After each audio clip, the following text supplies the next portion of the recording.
one of the biggest things for me when I was, picking my field and deciding to go into emergency medicine is I really loved the ethos and the soul of going into EM. Like this program or this specialty in general has just a desire to serve the underserved. And with that, I'm going to introduce you to Dr. Schiller, who has truly, truly made that his life's mission is to serve the underserved. He is the champion of our social emergency medicine program and also our global health director. So I'm going to introduce you to Dr. Schiller.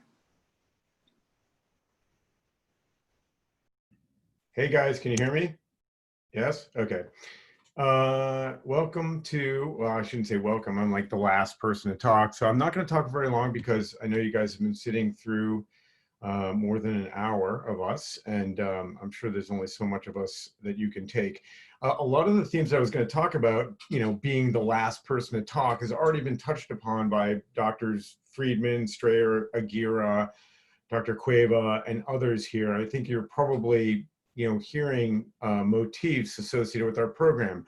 And it's one of the reasons why I've been here for more than 10 years. I, like Dr. Aguirre, thought, I'm going to be here for a couple of years and I'm going to move on. I'm going to gain some education as an attending and then move on and do something, somewhere else. But the thing that's kept me here and has kept me doing various jobs within the faculty is the people that I work with, and that includes the residents and medical students. When we're looking for a group of medical students to join us as residents, and also new attendings who are wanting to join us as faculty, what we're trying to do is build a culture. And that culture has been pretty successful in terms of creating a community that feeds off of each other in terms of being innovative, encourages people to be creative and inspirational. So that's why I have been here as long as I have, even though I'm basically a loner. And that's why I've sort of gotten involved with a lot of the administrative work of the department, even though I'm basically at heart like an anti-establishment subversive personality. It's because everybody who works within our department really has sort of inspired me to be, as creative as I can. And so that starts with the top down, our administration downward, and filters through our attendings, our residents, and our medical students so that we have an academically rich, clinically rich environment. And that environment includes, as others have mentioned, a very culturally diverse patient population that includes some of our most vulnerable patient groups, including the homeless, the addicted, the patients who have psychiatric issues, patients who have some combination of those three, patients who are trafficked, patients who are the victims of domestic violence or child abuse. And oftentimes these patients can be overlooked because many times either they don't want to be helped, or they don't think that they want to be helped, or they don't want to be detected for any number of reasons.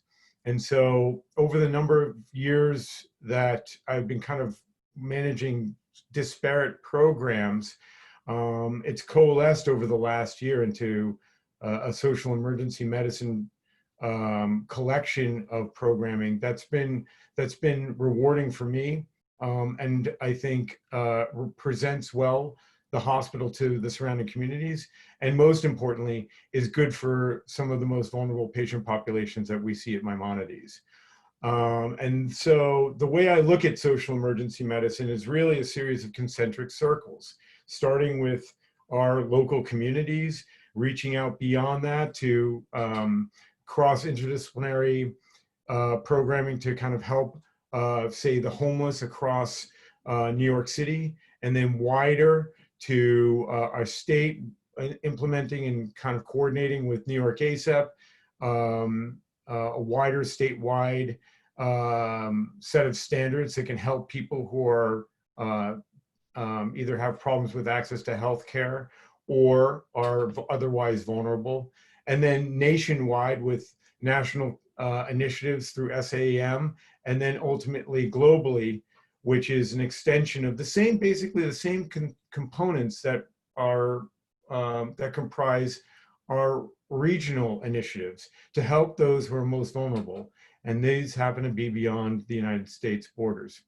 And so this basically is manifested in a series of programs from helping patients who are some of our highest utilizers in the emergency room that suffer from psychiatric disease and addiction issues, as well as homelessness, to patients who are trafficked, to patients who are essentially homeless, and kind of revolve around a series of hospitals in Brooklyn and wider, to patients who are recent immigrants who don't know the language very well. We try and create language access so that they are able to properly tell us what's going on with them and give them and render care as necessary.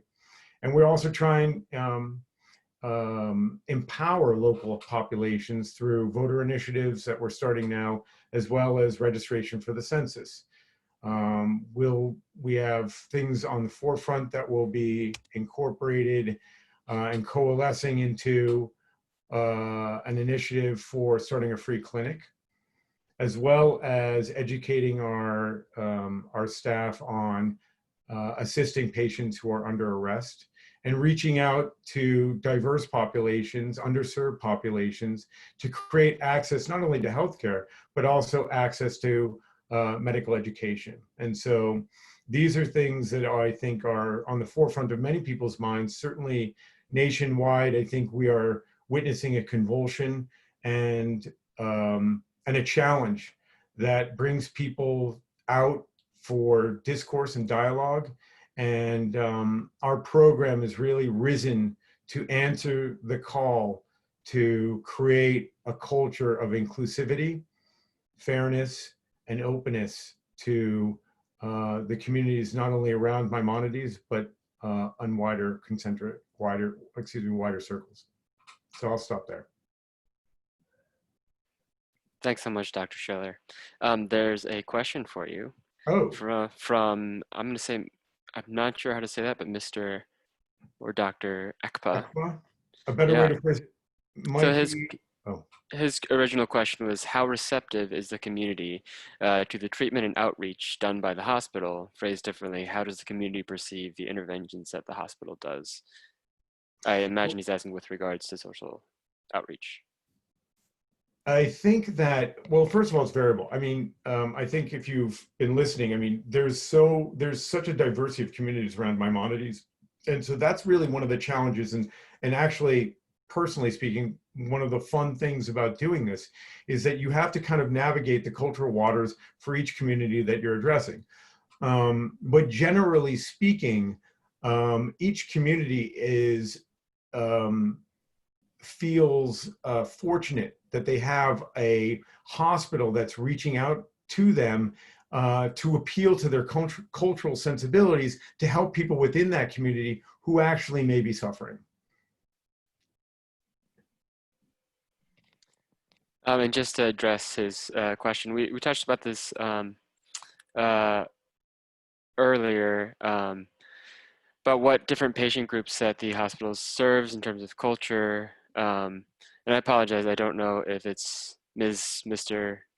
He or she, Ekpa, regarding what patient groups, but if you wouldn't mind touching on that, and if you wouldn't mind touching on our international rotation as well. Sure. I just didn't want to go into it because we've been talking for a long time. But so the racial groups that we have are, like I said, they span from, they basically encompass almost all the, populated continents. But that includes Orthodox Jews, Orthodox Muslims, subcontinent, Asians, Middle Eastern Asians, Africans, and then we have Hispanic, African American, as well as Russian. And then, we have a Chinese, Far East, Asian. It really, and the more I think about it, the more another culture I could probably think about. We have anywhere from 12 to 13 languages being spoken among patients in our ER at any given time, sometimes more, sometimes a little bit less, but that's kind of like, it's not really surprising when you come in and need a translator, because oftentimes that's the case. So so each one of those cultures has to be approached in a sort of certain way, and with respect, and with patience, because some of these cultures have cultural walls around them where it's not so easy to penetrate those walls unless you show a certain amount of um, uh, true interest in what they're thinking, how they kind of communicate amongst themselves, and what their cultural sensibilities are. In terms of the international rotation, I'll just speak briefly about it. This is a 1 to 3 program, and in your third year, you have a month to rotate internationally. The way that you apply for an international rotation is project-based. You basically write up a project proposal. I and a few other people will be looking at it, and then we actually financially support that initiative, and the degree to which we support it is based on the strength of the project proposal. The process takes about 4 months or so, with me giving you guys feedback and kind of aiding you in terms of bettering a stronger project proposal. And our international rotations have basically spanned the globe, doing numerous things, from HEMS in Norway to working with local tribes in Southern Africa, to South America, to Far East Asia, working with tertiary hospitals. It's quite diverse, and I can tell you more about that if you want to take this offline. Awesome. Yeah, we have, just adding on to what he said, we have in-person translators there to help. I mentioned this before, but our patient representatives many of them are multilingual. I'm imagining that's by design. And for sometimes, for some of our rare languages, they bring in family, and we have iPad devices for video translation. And for super rare languages, we all have an Android or iPhone app for just audio translation as well.